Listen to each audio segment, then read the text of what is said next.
Hello, this is Mr. Humbard here. For this video, I'm going to go through the 7.2 section of this homework.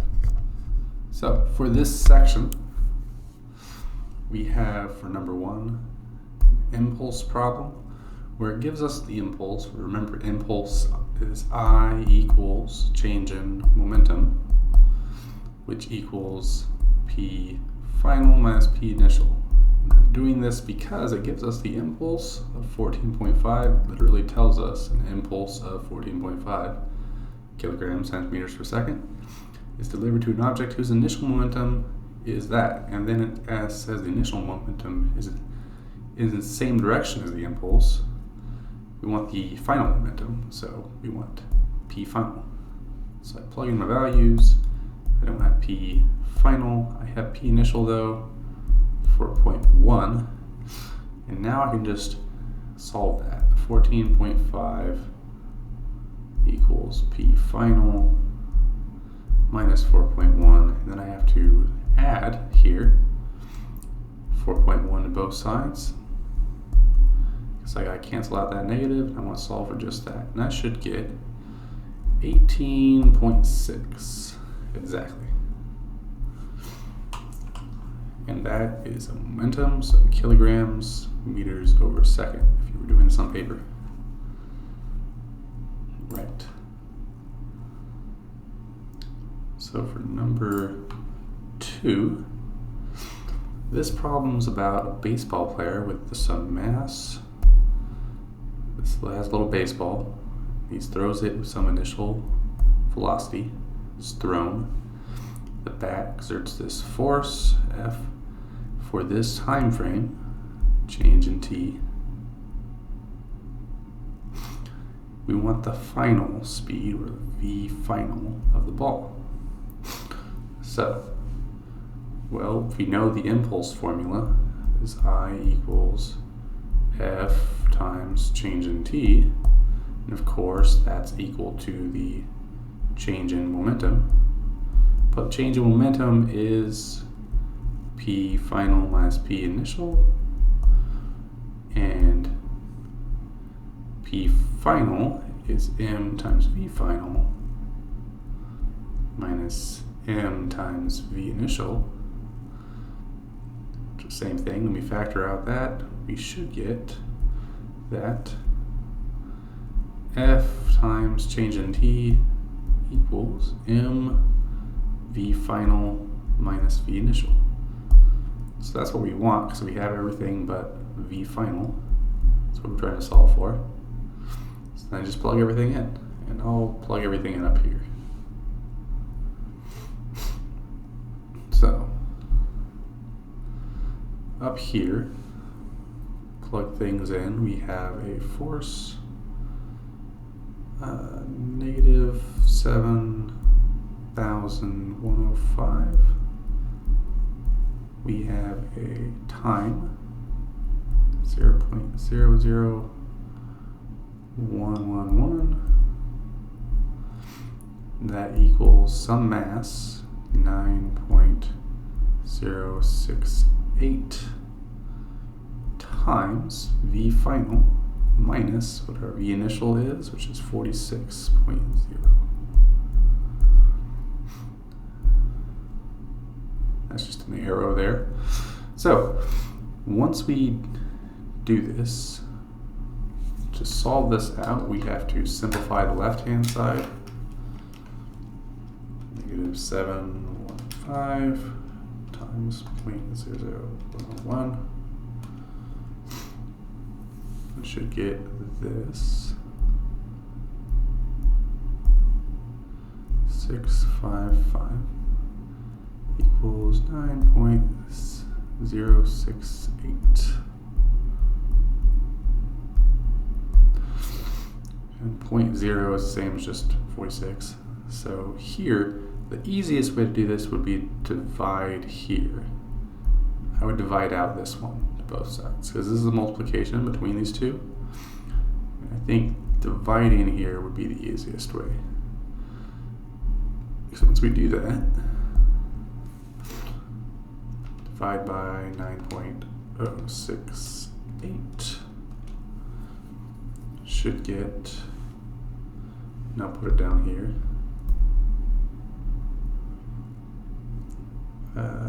Negative 0.86971275. And that will equal VF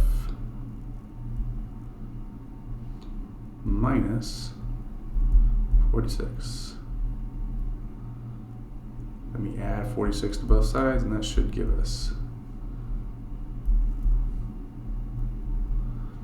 what our answer is. It's to 1 decimal place. If we add that to 46, we should get like 45.13, but we'll round it to 45.1 because 3 doesn't matter. All right. So number 2 is a little long, but the others are not so bad. So for this one, we have this golf club. There's this time. Change in T. That's 50 grams, has to be in kilograms. So kilograms is larger, so we divide. 50 grams, kilos 1,000, so divide by 1,000. Grams, kilograms. That will give us 0.05. And here, we're going to,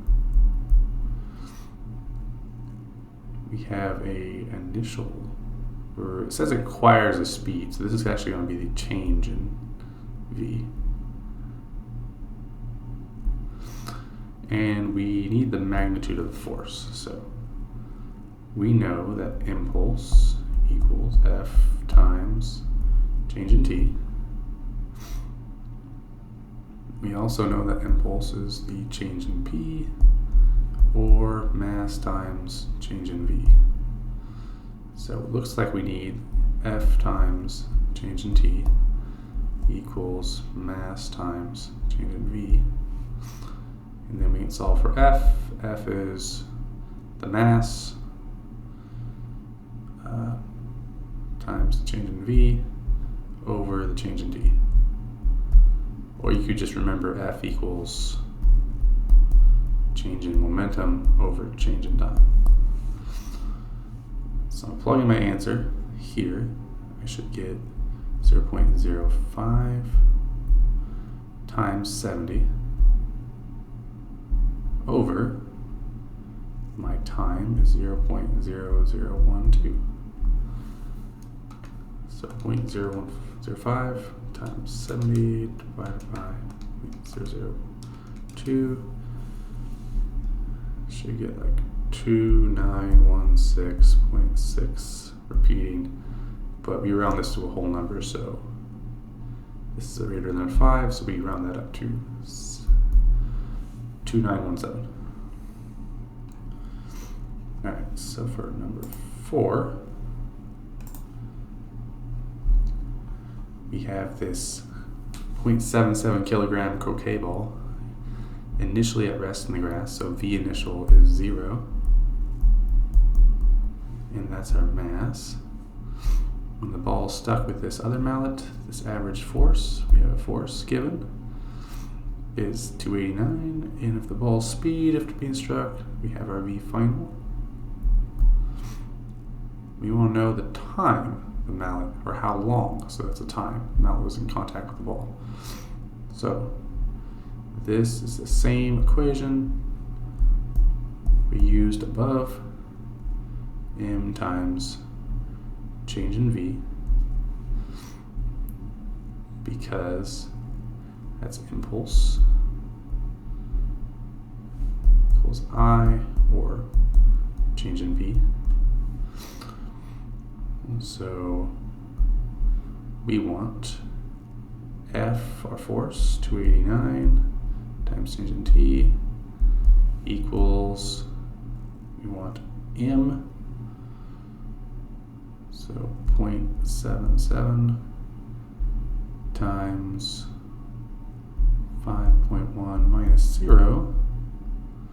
And here we can just do change in time equals 0.77 times 5.1, because minus 0 will go away, divided by 289.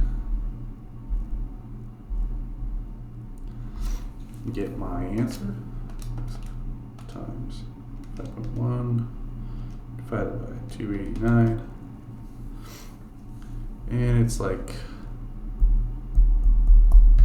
0.01358 8235. I only want 4 decimals though, so go to the fourth one. The fifth one's an 8, it's greater than 5, so I round that last of the fourth one up. There's an answer. Alright, for number 5, we want the magnitude of the impulse, so we literally just want to solve for impulse. I equals F times change in t, because we have a force, F, and you have a interval of time, t. So 1426 times 0.00658. And we can solve that out, but I'll leave that up to you guys because I think it's pretty simple. So number 6, spiking a volleyball, player changes the velocity of the ball 5.3 to negative 28 meters per second along a certain direction. So here's my V initial, here's my V final, here's my impulse. It says the impulse delivered to the ball is this, I, or the impulse equals change in P, which equals M times change in V. So we have the impulse, I. We know that's equal to negative 6.8. We set that equal to M, which we don't have. We want the mass of the volleyball. And then we write in the other stuff. This is our final, so negative 28. Minus our formula, it's always V final minus V initial, 5.3. So when I solve this out, I should get negative 3.3 times M equals negative 6.8. There's a negative in both of them, so if I divide by negative 1 or multiply by negative 1, they will cancel out. And then I can just divide 6.8 by 33.3. So M equals 6.8 over 33.3. 6.8 divided by 33.3. And I should get 0.2042, but I want a 3. So I round that one to here. And that's it. Have a good day.